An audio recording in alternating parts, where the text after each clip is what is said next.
আসসালামু আলাইকুম। আপনাদের দেখায় কৃষি ও কৃষকের কথা থেকে এই এপিসোড আপনাদের নিয়ে আসলাম। আমাদের বাগমারায় শুক্রবার এবং সোমবার দুটা হাট হয়। হাটের আগার দিন মরিচ ওঠানো হয়। সেই মরিচ ওঠানোর দৃশ্য দেখাচ্ছি। এক কৃষক ভাই তার মরিচ জমিতে মরিচ উঠাচ্ছে। এই যে দেখেন পুরো ক্ষেতটা অনেক সুন্দর মরিচ গাছটা হয়েছে।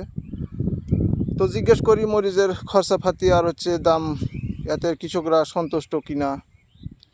তো এই অবস্থায় এখন যে বৃষ্টি পড়ছে, বৃষ্টির মধ্যে যে মরিচ উঠানো হচ্ছে, এই মরিচ উঠানো এবং দামে আর চাষাবাদের কি হচ্ছে, কৃষকের লাভবান হচ্ছে?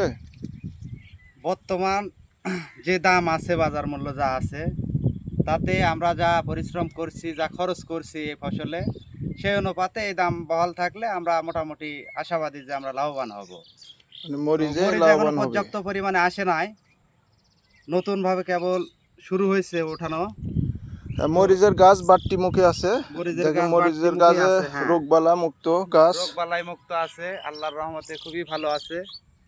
এখন এই বৃষ্টির মধ্যে আমরা মরিচ তুলতেছি, অনেক কষ্ট আমাদের।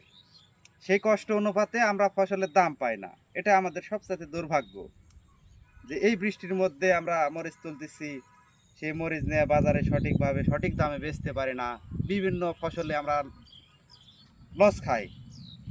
এটা আসলে বাজার মনিটরিং করার সমস্যার কারণে আমরা লস খাই মূলত কৃষকরা। তো আশা করা যায় এবার মরিচের আবাদ খুব সুন্দর হয়েছে, তাতে আমরা লাভবান আশা করি, লাভবান হতে পারবো। আপনারা সবাই আমার জন্য দোয়া করবেন। ভালো থাকেন সবাই। অবশ্যই। আসসালামু আলাইকুম।